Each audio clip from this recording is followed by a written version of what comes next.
नमस्कार दोस्तों, आज हम एक गौतम बुद्ध की कहानी लेकर आए हैं जो बहुत ही अनोखी कहानी है।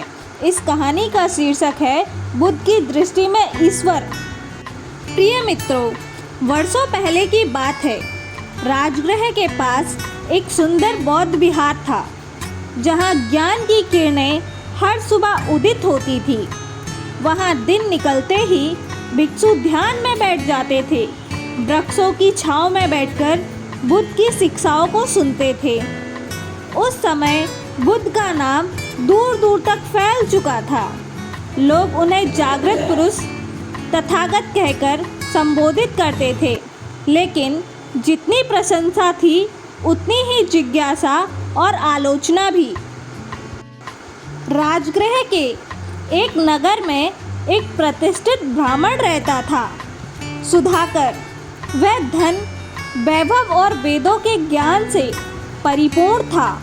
उसके पास विशाल घर, सैकड़ों सेवक और सम्मान था, लेकिन भीतर कहीं ना कहीं एक बेचैनी भी थी।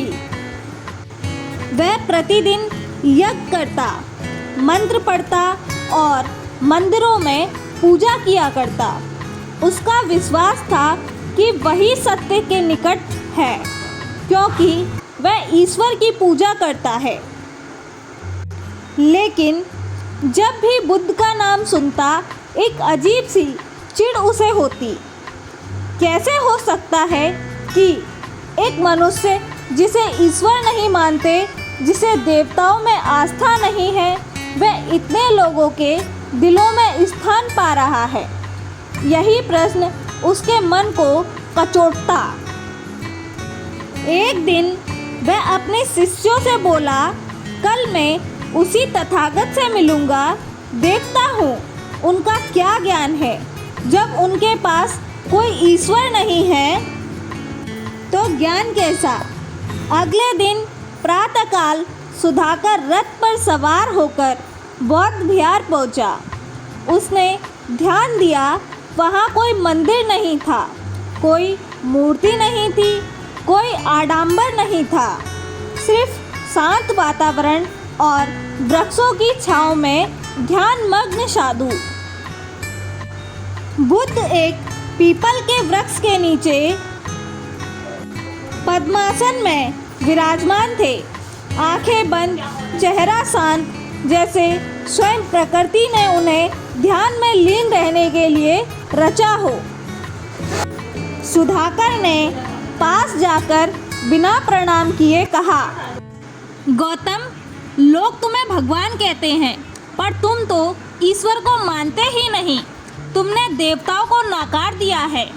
क्या तुम नहीं मानते कि कोई सर्वशक्तिमान शक्ति है? बुद्ध ने आंखें खोली। वह दृष्टि ऐसी थी जो भीतर तक झांक ले। सुधाकर, बुद्ध बोले, तुम जो कहते हो वह सत्य हो सकता है, यदि तुमने उसे अनुभव किया हो। क्या तुमने उस ईश्वर को देखा है? नहीं, सुधाकर बोला, पर वेदों में लिखा है, मेरे गुरुओं ने कहा है, मैं हर दिन उनकी आराधना करता हूँ। बुद्ध मुस्कुराए, तो तुमने सत्य को नहीं देखा, केवल सुना है, पढ़ा है, सीखा है। लेकिन ज्ञान तब तक अपूर्ण है जब तक वह तुम्हारा अनुभव ना बन जाए। सुधाकर अब थोड़ा उत्तेजित हो गया। तब क्या तुम कहते हो कि मैं भ्रमित हूँ? क्या वेद झूठे हैं? क्या मेरे वर्षों की भक्ति व्यर्थ है? बुद्ध ने शांत स्वर में उत्तर दिया, भक्ति तब तक व्यर्थ नहीं जब तक वह तुम्हारे भीतर करुणा और विनम्रता जगाए। लेकिन यदि भक्ति तुम्हें अहंकारी बना दे, दूसरों से श्रेष्ठ समझने का भाव दे दे, तो वह बंधन बन जाती है।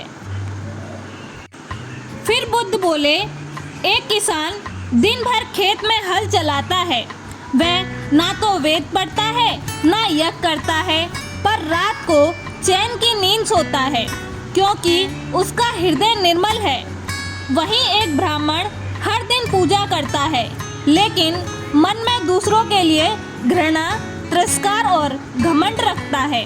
बताओ, इनमें से ईश्वर किसके निकट होगा?